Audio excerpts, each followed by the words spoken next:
Heureux vous les pauvres, car le royaume de Dieu est à vous. Heureux vous qui avez faim, car vous serez rassasiés. Heureux vous qui pleurez maintenant, car vous rirez. Heureux ceux qui seront haïs, méprisés, insultés, et traités de mauvais à cause du Fils de l'homme. Réjouissez-vous alors et dansez de joie. Car une belle récompense vous attend dans le ciel. En effet, c'est ainsi que leurs ancêtres ont traité les prophètes.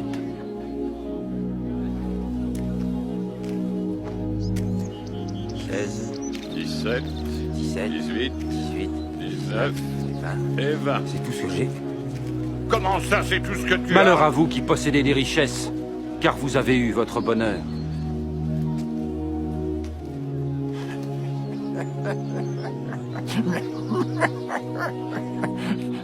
Il ne veut pas être riche.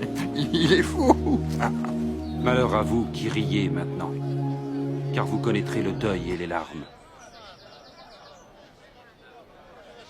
Malheur à vous quand tous les hommes disent du bien de vous, car leurs ancêtres ont fait pareillement avec les faux prophètes. Mais je vous dis à vous qui m'écoutez, aimez vos ennemis. Faites du bien à ceux qui vous haïssent. Bénissez qui vous maudit. Priez pour ceux qui vous calomnient.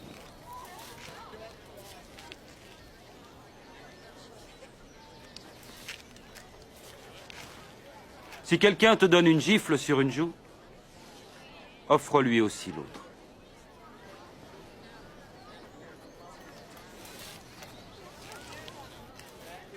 Et à qui te prend ton manteau, ne refuse pas non plus ta chemise.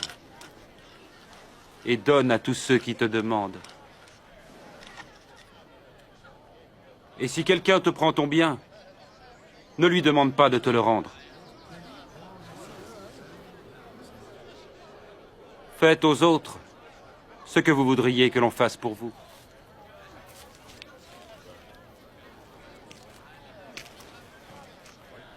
Si vous aimez seulement ceux qui vous aiment, quelle reconnaissance en attendre?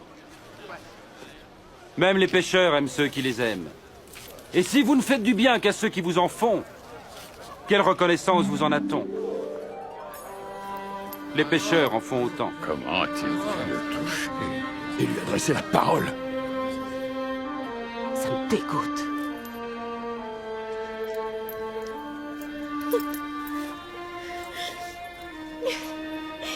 Non. Aimez vos ennemis et faites-leur du bien. Prêtez sans rien espérer en retour. Alors votre récompense sera grande. Et vous serez les fils du Très-Haut. Parce qu'il est lui-même bon pour les ingrats et les méchants. Soyez généreux, tout comme votre Père est généreux.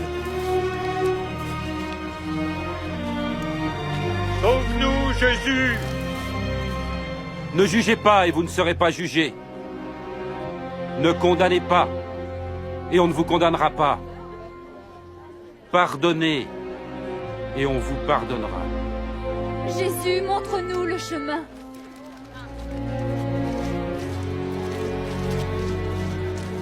Donnez et ainsi vous recevrez. Car la mesure que vous employez servira aussi pour vous. Un aveugle peut-il guider un autre aveugle? Non, ils tomberont alors tous deux dans le fossé. Pourquoi vois-tu la paille qui est dans l'œil de ton frère et ne remarques-tu pas la poutre qui est dans le tien? Oh maître, guide nos pas. Nous avons besoin de toi, maître. Heureuse est la mère qui t'a porté et allaité. Heureux plutôt ceux qui écoutent la parole de Dieu et qui l'observent. Je voudrais connaître cet homme. Penses-tu qu'il pourrait être notre Messie?